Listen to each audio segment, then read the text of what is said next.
and callers, and not necessarily of this station, its management, or other advertisers. This is ContactTalkRadio.com. Consciousness in action. And you are taking action into your consciousness by tuning into Contact Talk Radio. And on TuneIn.com, Ping.fm, and UpSnap Mobile. Contact Talk Radio. Welcome to Transformations with Tara Sutphin. Tara Sutphin is the author of Blame It on Your Past Lives, Soul Agreements, and The Abenda Chronicles. Grammy-nominated audios, videos, and MP3 series. You can find these MP3 series now at TaraInsight.com. Welcome to Transformations with Tara. And my guest today is Jacquie Jordan. And she is TV guestpert, and she is fantastic at getting everybody out who wants to be in the limelight. You need to talk to Jacquie. And she's now just picked up some really exciting news that she's going to tell us today. She talked to the mayor yesterday of her town, and so we're really excited about that. And Jason D. McKean, who is the voice of over 1 million ohms throughout the world on recordings. And he has meditations as well as many just ohm recordings that you can listen to and really find your resonance with the universe. It's really beautiful. So thank you both for being on the show. And today we're going to talk about nothing changes if nothing changes. And I saw that yesterday and I thought, oh my gosh, we need to talk about that. That is such a great topic. I just have to say, when I hear the opening of the show, I just think, oh my God, there is so much talent in that family. When they do the top of the show credits, it's Scott's voice, and then and then all these crowd. I'm like, that is one family with so much talent. Oh, thank you. So thank you. Great to hear that. Yeah, it's funny, how it's gone along. We're all voices, and our dad was a voice. Oh, was he? He was a nurse, and our dad was a voice. Oh, how about that? Yeah, and all of you make your living through your voice, like literally. Yeah, that's how you essentially make your living, right? Through your voice. That's just extraordinary. So much, so much talent. Yeah. So I'm happy to be here. Thank you. Yeah, and I love the topic. Nothing changes if nothing changes. Isn't that the truth? Wow. And I mean, talking about somebody who changed their life, I mean, it was you, Jacquie. Yeah, my gosh. And you keep going. Yeah. And nobody actually, I could say this to you too, but most people in my world don't actually even know it happened, or anything has happened, because we live in such a 2x2 reality of like social media. So it's only what's being presented. And then we went through the 2020, COVID year. And what I found really about last year, there's so many people looking like, I want to say, when I say down at their feet, but just only looking at their life as it is right in front of them. And so I went through a lot of choices that created change. And I didn't end up telling many people. I didn't tell many people about it because I felt that they were having the exact experience that they needed to have, and I honored and respected that, and I didn't need to go throw in my change, and that alone. Even whether you get sometimes you get changed two ways. You either it gets thrown on you, or you choose it. And I was grateful to be in a position of choosing it, but it also meant a lot of uncertainty, and I just didn't want to spread my uncertainty around to everybody else's predicament of uncertainty. So I just kept my head down. Kept my head down, looking at my feet, moving forward. And that's what I did. But here it is 1 year later. And it's been, quite an expansive, journey. It's been an expansive journey. So I guess I've got a big 42-foot RV last year and put the animals in it and put the house up for sale and came across country without a destination. Had places in mind, but really wasn't sure, we're sensitive people. So like to commit to anything geographically on paper just doesn't make sense to me. Like I have to feel it. Like it has to, like I have to go in and immerse myself before I could commit to it. So we were on a journey across the country, and we brought our TV show and our podcast front and center, and we did interviews. I got to do one with you, Tara, that we got to run, which I was such a privilege to do, and a great conversation. And got to see old friends, make new friends. I got to introduce Tara to some new friends we met on the road, Tracy and Cruz, who we like zigzagged through 4 different states. And, you know, I felt like I was a pioneer woman, but a Right. modern day pioneer woman, like learning how to hook up hoses. Right. And I would just happen to be where Jackie was. And so it was like, oh, Jackie and I would intersect. It was the craziest, most great. random, fateful, divine intersection to catch up with you in a different location. So And then we even went into a hurricane, went straight for it. yes, I we went right into the storm. We right chose into to the the storm. storm. Yeah. And you know, that's a testament to how Everett. powerful you are. Yep. Get in, get out. Yep. Picked Yep. up that baby, we left. Yep. She's And not like, a baby anymore. She's 5, but I now know but she's she was so 4 big. then. The growth between her from last fall to this spring was shocking to me. Yeah. It was shocking. It's really beautiful.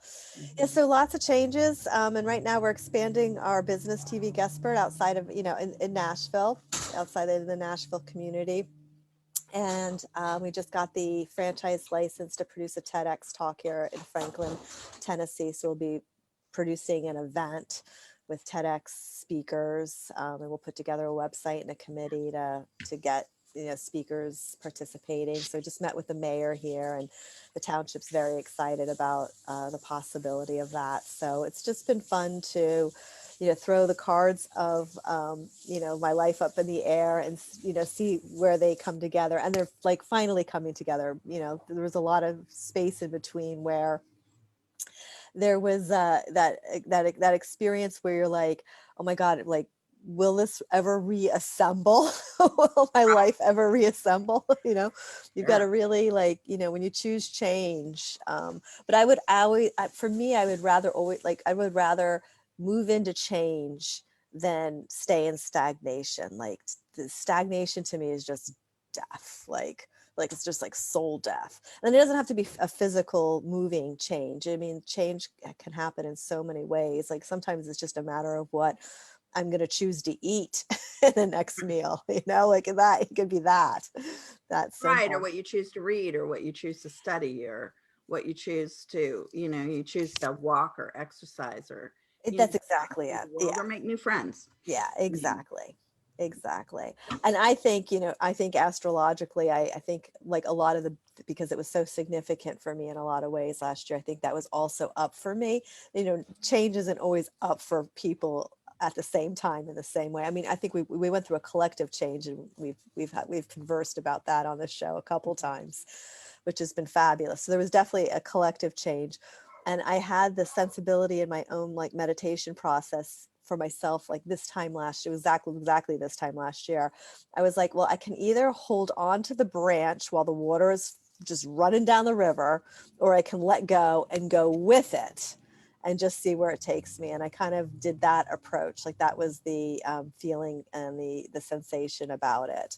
And the, you know, I always say with change, or I always say with choice, there is no wrong. It just is about taking responsibility for the experience you're experiencing. That's it.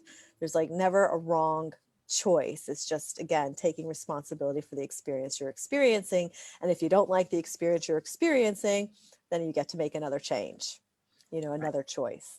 So yeah, I don't, you know, I don't subscribe to that right or wrong thinking, like, at all. Nor being stuck. Yeah, sometimes you just have to get moving, right? It's like sometimes you don't know, like, just all of the details of what's going to happen, and you just need to like get the cogs in motion there, so that you can you know, see, you know, what's pulling you, you know, towards it, what's drawing you. towards it. Especially with like the events of last year and all the energy, it's like not everyone has a clear picture about where it is that they're going, but they may have a deep feeling of like something's got to change. Yep. You know, it can't just like keep going Keep about doing the same thing, and to you know, get it moving, get the process started, and then allow for it to add on. You know, it's like you know, you can activate your creativity too, and that's the beautiful thing about, you know, the world that we live in, especially with all the digital and all that. It's like you know, that has just been an incredible boon to, you know, so many of us in communication related fields. Right. Because if it weren't for technology and communication, I wouldn't have been able to do what I was able to do, because I was able to continue a full-time business while being in motion, and being in motion without necessarily a destination, amongst a lot of uncertainty, but still in a weird way be able to perform my same daily tasks because of technology and because of communication. So, you know, I love technology as a tool for your life, as long as you're not a slave to the technology. Yeah. Yeah, me too. Too late. I do love it. Too late. It's Yeah. like, you know, Zoom already has We're me. in. We're Yeah. in. Well, Zoom has you because you're, well, what happened with Jason, I think, is he was racing all around all over LA, and then he kept everybody, but they now come to him through Zoom. I And mean, you're doing stuff in Japan, right? You're doing international because of Zoom and COVID and that. Yeah. You're like now an international Zoom star, which is awesome. Like, what a great way to pivot.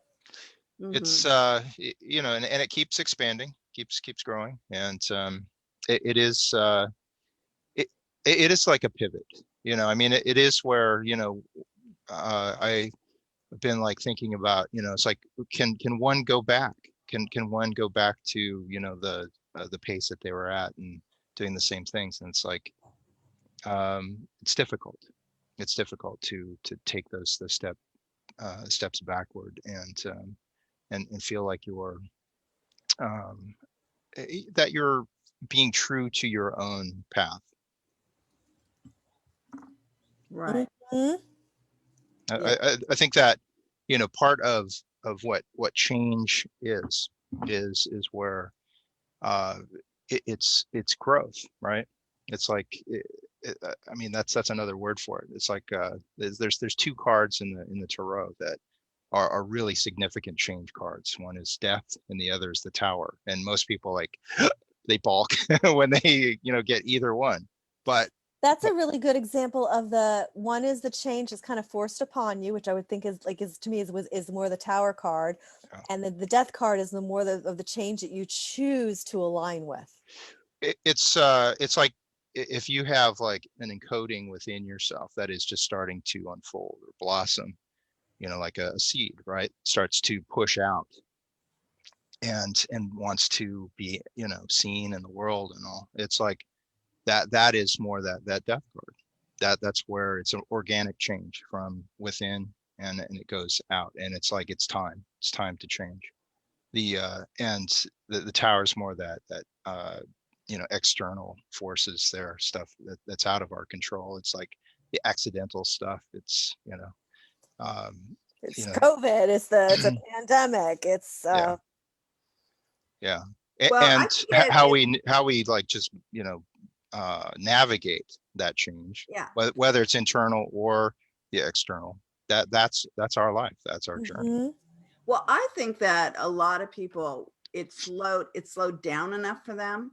I mean, you know, a lot of people panicked, but the bottom line is that it slowed down enough to whereas people saw what wasn't working in their life, their relationships, their, you know, the friendships, their weight control, their, you know, their emotional anxiousness, that we were living in a really super fast world. And is that healthy for you? You know, because we're all living pretty fast all the time. You know, I'm still you know, I still traveled through Yeah. all of it, and you know, I take all my clients all the time, and, you know, I'm dealing with their stuff, whether it's success or love or health issues, you know, I'm in there. So, you know, I'm always feeling that I'm changing and growing, and You're always showing up for people. I remember watching you take, you know, client calls at 10, 11 o'clock at night because they were in a different country, in yeah. a different time zone, you know, so you're always, you know, showing up for people. So that's not exactly slowing down. No, I'm probably not one to really talk, but yeah, but I'm definitely in the change, you Mm-hmm. know, that I'm comfortable with. If it changes, it's fine. Yeah. Mm-hmm. Not Well, like, you're a change agent for other people, or, you know, you help them facilitate the change. I mean, that really is what you. oh yeah, let's hold your hand. It's all gonna be okay. Yeah. What do you think that people like, because you know change is like it means change, right? That there's something that's not going to be the same, where they can depend on like a routine or patterns. It's like what do you think that people resist most? You know, I don't know if I exactly like or embrace change. For me, I do it because I know that it is. I mean, I'm always motivated by being my best and better. Like, so I'm always. That's like where that. So I will always do my best to align with that within myself first. But as a personality or my personal reality, I don't like change at all. Like, I want to know what I'm doing for breakfast, what I'm doing, you know, like I want routine and discipline. I think it's the Libra, you know, the Libra with the Capricorn moon and the Virgo rising. Like, I'm just like, I want it fixed. You know, I want to know what to expect. So it's very, I've had to, you know, the fact that I am as adventurous as I am is literally counterintuitive, I think, to my natural design, because I like to be static and fixed. And whereas, you know, Scott, my fiance, like he's a triple fire sign. Like, he is in the moment, spontaneous, like all the time, which is Well, he like, can handle it. He handles yes. it. Yeah, like he's just always in the moment. And you know, but I've had to, you know, part of my maturity, my spiritual maturity has been to really, like, to be comfortable. The expression that I use is, you know, wearing my dirty diaper of discomfort, you know, and you know, wearing my dirty diaper of discomfort and being in these uncomfortable times of uncertainty and really embracing that. Like, I have the spiritual maturity to know that that's where the juiciness of life comes from, you know, the growth experience, you know, and I know that that's where the seeds get planted, to use your language, and that I will have, you know, that I will harvest that at a later date and time if I'm willing to, you know, make a sacrifice, or, you know, or be uncomfortable with the uncertainties. But it's not my natural instinct at all. Like, I'm fixed. Like, root it down, put it on a calendar, let me cross off it as a task list, you know, like I just want things. I've had to really, like, that's been just part of honestly, my spiritual maturity has been to really, like, you know, Well, get you up. want progress. You want to That's see it. something you're producing Yeah. actually come into fruition. Yes. You don't want talking about something that goes to fluff. Yeah. You want actual. Tangible results. You want tangible. Yeah. So is that what drives you then, as Yeah. far as, you know, and you know, just I mean, looking at you as an example, you're saying that you're fixed. Most people are fixed, right? They resist like change, and Yeah. it's like, what drives you to break out of that enough to make progress? Yeah. God. And growth, yeah, the Yeah. commitment to God. growth, yeah, as progress, we're seeing results, having a different experience. I Yeah. think with nothing changes, you know, you don't get a different experience, you know, you just don't get a different experience. Like, you could be really fixed on having, I mean, and we see people whose lives are like that. Like, they're just, you know, they're like, they're just fixed, you know, they're just one note. They're one note. My life experience, and I think all of us here, is made up of a symphony of experiences. You know, many of mine have not been positive or pleasant, but they still have, created a symphony of experience for me that has created the me that I am today. And then for that, I'm grateful because, I feel very dimensional in my living reality because I know, I know struggle, because I know, what it's like to overcome, things that, are very difficult. And I don't, I've not been always a winner in things that I've set out to do, but I do have a knack for persistence and consistency of showing up that has paid off really, really well. Well, that's interesting, because, we can't always win, even when we want to. And that's well, Jason always won like every trophy that he ever won. Pretty much. You were one of those. Running track anyway. But the bottom line is that, you don't get That to, smile. even if you're competitive and ambitious, you have to put it into a channel, it has to be steps into channeling into the right. Yeah. And it's not, and then there's the change also on the like the internal change, just that eternal alchemy of having to change and make a difference. There was a point in my life where I was a lot less comfortable with myself. Today I'm very comfortable with myself and really grateful for that. And that was applied change, like that was self-applied change in order to move from being, not at ease with myself to being, remarkably comfortable with myself. I mean, I remember the first time I went to a movie theater by myself, like I was like, Right. like that was the biggest thing in the world. Or the first time I ate at a restaurant by myself, like that was, now I gotta remember to let people in. I'm so comfortable with myself. Right. But and it's so funny because I was just invited here with a group of women to play pickleball. I never even heard of pickleball. I didn't know what it was. It's like tennis meets ping pong, kind of. Right. It's a Right. great Isn't it game like for a everybody. smaller court? Yeah, it's a good game for everybody. So I'm getting ready to go, and I'm like, the little inner child in me is like, I don't want to go. I don't want to go. I don't want to meet these girls. I don't want new friends. I like my old friends. I don't want to go. Well, I don't know if I have the right thing to wear. What if I can't play well? Like, just all that little, like that, all that little, All those, yeah. And I felt like, like trying to drag my kindergarten self to go play with these girls.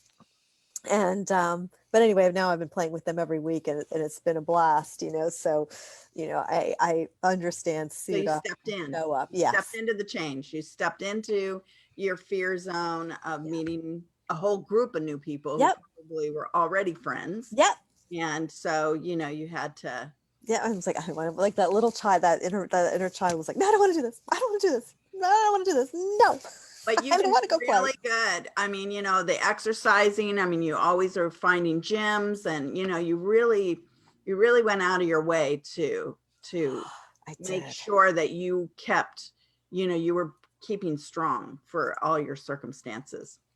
Thank you for acknowledging that. I definitely did that. It's because, at this point in our lives, we also like really know what works for what we need and what we don't want. And I there's things for me that are non-negotiable in my life, but it is like activity or fitness, like that's non-negotiable. And come pandemic, hell or high water, like I was not allowing that to be taken away from me last year. So, I did, fight hard for that, good food, good water, like those, really good elements of existence to me are just like non-negotiable in life. And that has to be primary. I'm really like, sleep is really important to me. Like I'm somebody who needs really good sleep. I know a lot of people don't always have really good sleeping habits, but I'm like, I got to get my good sleep. Right. It is. It's true. So I'm very like, in that way, I'm very like, that continues to be a really important structure for me, because if I don't take really good care of myself, then I can't be available to other people. Like I can't come up with creative ideas and creative solutions. And I think one of the things that stop people the most from change is not like when I look at change and uncertainty and choices that I'm making or I'm lining up currently in my life, I see that there's places where I'm like, I don't know what's going to, like, I don't know what the answer is at a certain point in time. but I have the faith and the confidence that the solution will exist when I'm faced with it. So I don't have to stand all the way back here with the whole lineup of answers for the next, 3 to 6 months of my life. Like I can be back here and be like, yeah, I don't know. I can only see down the road so far, but I trust that I know how to resource or source solutions, answers, information, asking the right question, that the obstacles that I'm capable of overcoming the obstacles, because those are going to come up. Those challenges are always come up. And, but it becomes the confidence of knowing that the solution exists, or the faith that you're going to be led to the right intuitive, thing. It's perfect, and that was just a perfect example of the unfolding of running into Tara on our travels late last fall, and all the sequence of events that we both experienced as a result of just that timing.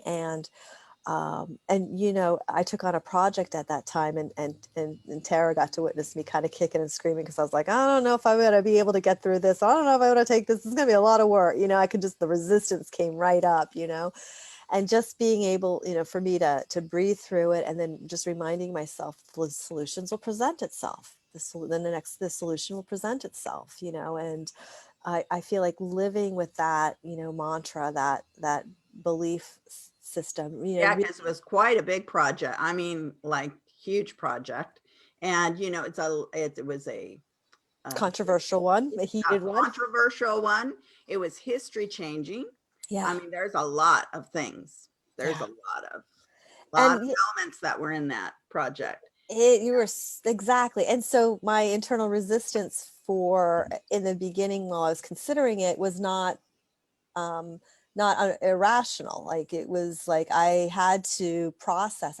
And I'm a very emotional person. Like I have to process everything. I mean, when we talk about change has cycles. Like life has so many cycles in it. But I'm a person who has to process. Like I have to grieve something. Like I have to grieve a change. There's nothing, maybe this is the Libra in me, but I never go for something without grieving what I let go of to reach for something else. Like that's just me. Like I have to, like, I know some people don't have to do that. Well, it's a depression, when we look back, you can either look back at and be thankful for everything that you were given, or you can look back at it and kind of pick it apart and see what didn't work and be sad about it.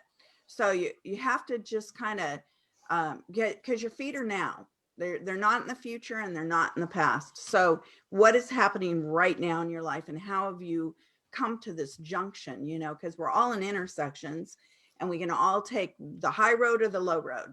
That's it. You either take them. You take the high road, you take the low road. You have that choice. Each and every day, we have that choice. So in the future is usually anxiety. So, we're anxious that we want to control something. We want to control the people we know, the people we're with, the people that are anywhere in our sphere. And it goes down to even a grocery clerk, that if they're nice to us or not. I mean, everything is like set, we have these expectations.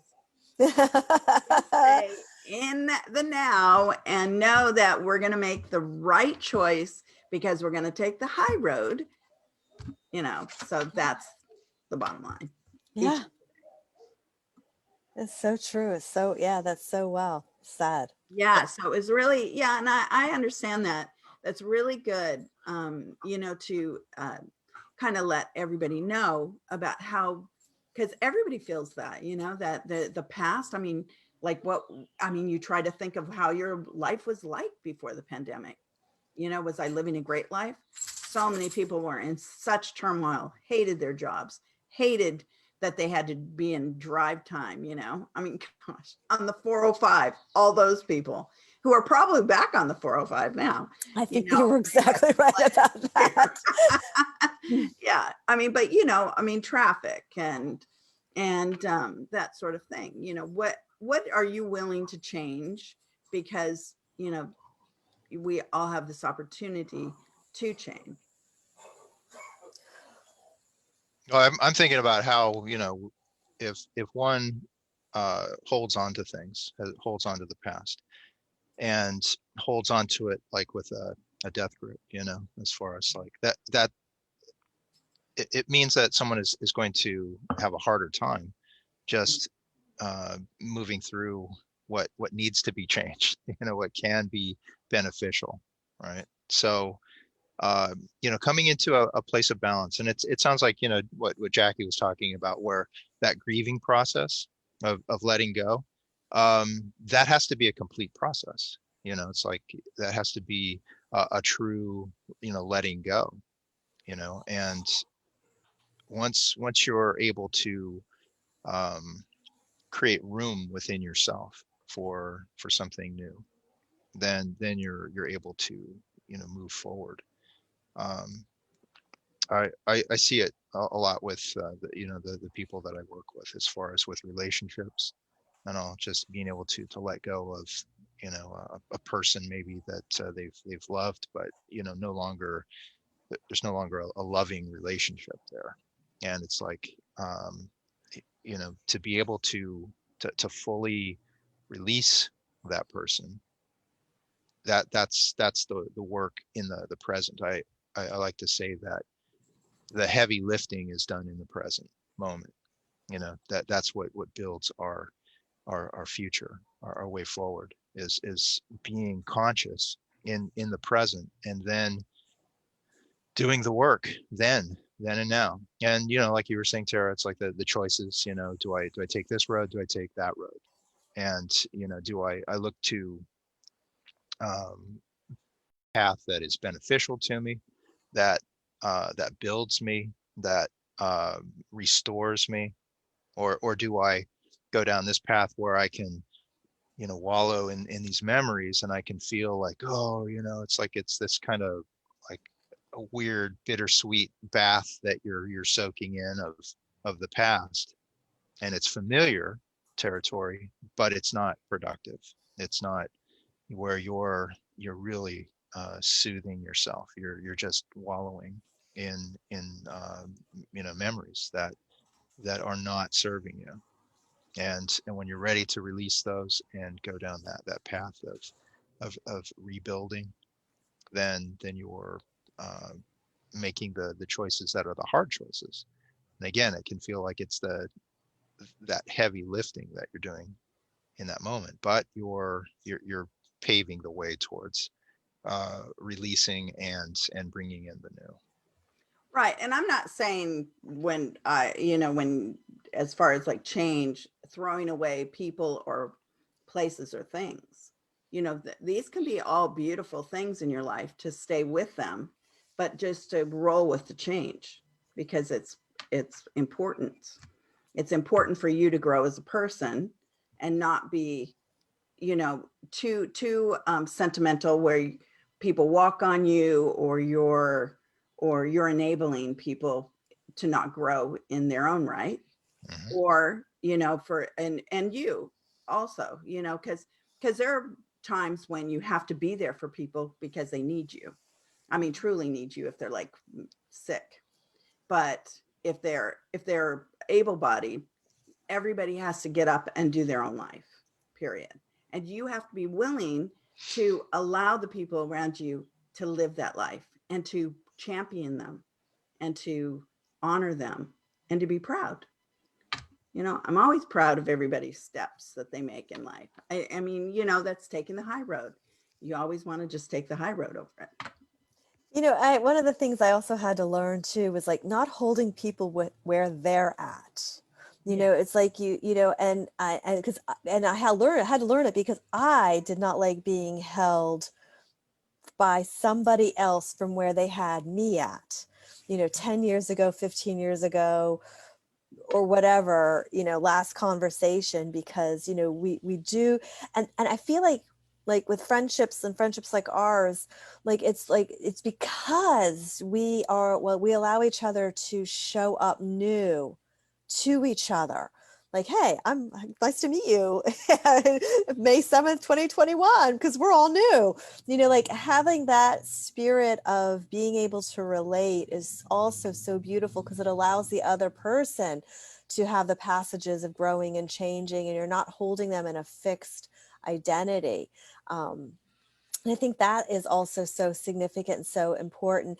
And because we advocate through our each of our professions, we advocate people's growth. I think we have we have capacity for that, but I don't always know that that is something that people allow other people to do, is to grow and change and really embrace that person's new identity or new relationship to themselves. And we see that a lot in family relationships, but I think it's just a habit we have in culture of just trying to hold people where we know them at. Yeah. And that's, I think that is one of the causes that deadens relationship growth, is Yeah. holding people where you think they should be at. Right. Some past sentiment, really. Mm-hmm. Whereas, you are great at championing people. I use that word a lot. Yeah, exactly. Yeah, because that's what you do for a living. You point out, okay, that doesn't work, this doesn't work, that doesn't work. Well, that self-doubt, let's just kind of throw that away and get into what you need to do for however you want to present yourself, because you're the ultimate in that, is helping people present themselves well. Yeah. And so that's part of the change in so many people, if they want to do that. Yeah. And then people are allowed to redeclare themselves. Yes. And I think that's what's so, social media has allowed that in many ways, at least on one level. I think you would have done it no matter if social media had been there or not, because we were doing all of the publishing when, way before, gosh, just to think, Jason, all those, that typesetter and our big, huge Oscar that took up a whole room, our computer that was $100,000 computer took up a whole room. Nobody could go in there. It couldn't be stirred up any dust. No carpeting in the room. Nothing else could be in there but the computer. I remember visiting you guys up in Agora Hills. But you would have done it. You would have totally done it. Yeah. But we've had, we watch the social media where, it's just fantastic. Mm-hmm. Phone to do so much. It's really come in such an incredible way, really. Yeah. Well, you definitely were leaders in that, because I do remember visiting the big facility in Agora Hills. It was enormous, and before that, but we outgrew Malibu. We had to move to Agora Hills, and Agora Hills at that time was like farmland practically. Yeah, that big industrial. But I always, credit you, both of you, and the family for, I have my publishing company because of the work that you guys did. It was just fun. Yeah, it kind of led me down that path. Mm-hmm. Yeah. So and that's it's such pride that it's to spark your interest in this world, to help people get to their next level. That's what we're all here to do. Mm-hmm. Lovely. Yeah. And that's definitely part of that, the change we're talking about, that whole self-identity change that, you grow, you change, you shed. Yeah. Do you find, Jackie, that when you're working with a client, let's say, right? When you're working with a client that, there's a makeout session there. Natalie and Tara. Beanie wanted to say hi. Hello, Beanie. Anyway. So when you're working with a client, getting them ready for presentations and things like that, do you find that there is a formula that it's apropos for everyone, or is it something that is like an individual type of like you look to see how quickly they can respond to things that they need to change within themselves? So that's a perfect example. So I have a client. It's very funny. So I have a client. This happens a lot, but I have, we aggregate opportunities. So the first thing I do with a client is I want to know what their end goal is. Like, what's the end goal? Like, is it you want to be Oprah, or you want to be on the Oprah Winfrey show? You want to be, I don't care what it is. I just want to know what the goal is so that we put the effort in that direction. And then we back up into the steps. But what I am always surprised about, and I wrote about this in Heartfelt Marketing, Allowing the Universe to Be Your Business Partner, was how many people can't show up for themselves for the goals the outcomes that they desire. And I have this conversation on a regular basis. So clients will, they pay us, a good fee, a healthy fee. And, they think that their work stops there. I'm paying you, your company, so you do the work and make it all happen for me. But that's not really how it works. Like, we can aggregate the opportunity, but the client needs to show up for it. And showing up requires a lot on the client's part to do it. And so I can't tell you how my occupational hazard is that I can create the opportunity, but not all people are capable of showing up for it. And they have all sorts of little tricky little self-sabotaging ways to avert the ability to show up for something. And it's really funny to watch the games people play with themselves. And of course they want to project it on us, like, well, where's the next? Well, there's the next. I'm like, we got to go back to the last. Like, what happened there? And it's, sometimes it's simple things. It's, rehearsals or your content or tech practice, and then blowing those things off. Mm-hmm. And, and as Tara's, complimented me as the gift of presentation. Well, a lot goes into showing up to present. And you both know this because you do this and you're professionals, but it's not, I work with people at the top of their game, and they say that they want this, they're paying for it, and they don't show up. Mm-hmm. And it's, I need to send them back to the two of you. Shoots and ladders. Yeah. Well, I do make the MP3s so that, they can listen 60 or 90 times because, there are things that people have said to us in our life. There are things that have been done to us in our life that really knock people off their game. They don't think that they can accomplish something. And they're simple little tasks. It's simple. Yeah. Like, they don't like to brag about themselves. They think that they're big-headed. They can't go past their parents' ways of earning money.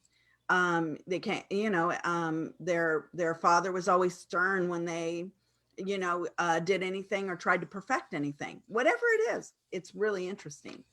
Our human nature is so fascinating, isn't it? It is. We're such fascinating creatures. Yeah. So I recently, had a conversation with a client. We're a book publisher for her, got her, a great appearance. We need things sometimes in incremental steps in order to get to the big goal. She didn't show up for it. She comes back and she says, so what are you doing for me? I'm like, I need you to show up. You show up, I can do for you. So it's very, and it's not a complaint on my part. It's more of this real curious compassion for our self-humanity, that we do desire change, but we're not really willing to take the risk, or we haven't committed inside to take the risk to do it. I know the biggest fear that I deal with in my business is people's fear of exposure, because even if they want the exposure, the fear, you're nothing will make you feel more out of control than putting yourself out there, because you have no control over anyone's reaction to what you do. Your peers, your family, your spouse, your professional industry. I mean, if you put yourself out there as an author, an expert, That's risky. It's a huge risk. Who do you think you are, or who do I think I am? The imposter syndrome all comes up. So I have tried. So I don't say it as a complaining part. I say it from a great compassion part, and I've had it myself. I've written about it myself. I was on a magazine cover many years ago at the Women's World at the checkout stand, and I had nightmares leading into that, weeks and weeks of nightmares, just like pain in the stomach, waking up going, oh my God, people are going to see me. What are they going to think? And just getting over that. But it's a rite of passage, it's a rite of passage. And, the more you do it and the more you put yourself out there, the more, Teflon you become, because you become, if you grow into it, more inner confident in your expression. But people, it's I don't put it is a risk. Did you ever like pick up a magazine in line there with your face on it and I just like, did. I did. look around, see if anyone's like noticing? It's like, hey, that's you. Jason, like, oh, is did it the whole moment. Is it? I stood there, my and God. Angelina Jolie was on a cover, Jennifer Aniston, there's Jackie Jordan, and I was like, and I kind of picked it up, good and company. I mean, who knows if that would ever happen again. I picked it up and I showed it to the checkout. Taking a picture of all of it. Yes. Yeah. It's like, is this flattering to me? Do I look like this really in real life? It's like, oh my God. Well, that's the problem right there. People, it's like they don't like their voice on a recording, and they don't like the way they look when you look at a picture. Yeah. And other people see you differently than you see yourself. I agree. Like ridiculous, like put on that smile, put on some integrities, put on some, just harmonious types of, feelings, and people love people. Part of it is that comfort, right? That with comfort you were everything. talking about, earlier, where you're just comfortable in your own skin, and you just you know what you know, right? And it's like you don't try to like be anything that you're not. I think that authenticity is like when you are yourself in the world. I think that is that place of center, that when you operate from there, it's like you can go into any situation and be present. And I think authenticity happens with a lot of micro alignments through your choices of your day, being present, like you micro align with authenticity. I don't think you major align with authenticity. It's not like one big sweeping moment decision that makes you authentic. It's thousands of little micro choices, decisions that keep you in an authentic alignment. Granted, one thing can throw you off, right? It's like someone, you read a review or something like that of a book or something, and it's just like you've got 20, that say, oh, it's amazing, and then one that says, ugh, who's this person? And it's like, what? How dare you question me? Right. It is so true. Yeah. It is so true. And I think the more authentic and true you are to yourself, you have such an extraordinary, your BS detector becomes extraordinary, off the charts, because if you're not lying to yourself, the rest of the world has not got a chance to lie to you. So if you're true to yourself and authentic with yourself, and you take the risks that are required with being, truly aligned to yourself, then, you BS, so people who are duped by manipulation, duped by BS are, in my experience, are usually people who are not as honest with themselves, or don't hold themselves truly accountable to their self-honesty in the way that they could. And that's where the manipulations, can come in, Right. So. When they stop doing things that are good for them. Yeah. Mm-hmm. That's usually when you get a confused mind at that point. Yes. Yeah, it's interesting too. I find that just taking some time to meditate every day usually cures that.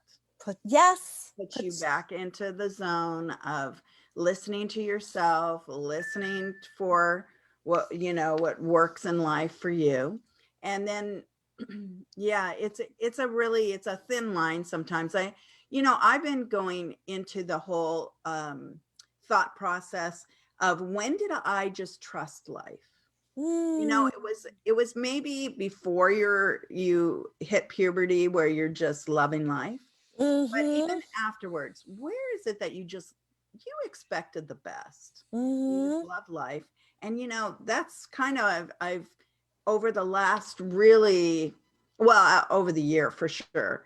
But I just think, oh, I should, I do it for people who are in deep meditation, like when I'm giving them an MP3, like bringing back in that essence of when you were young, where you trusted your life and you knew it was just going to be great, and if you just keep going in that resonance, your life will be great, because you'll expect it. It's just kind of raising you up all the time to, oh yeah, let me help you with that. Let me, and you stop not helping others by being, too observant or too, because that trust factor, you allow yourself to trust for the right things, not the wrong,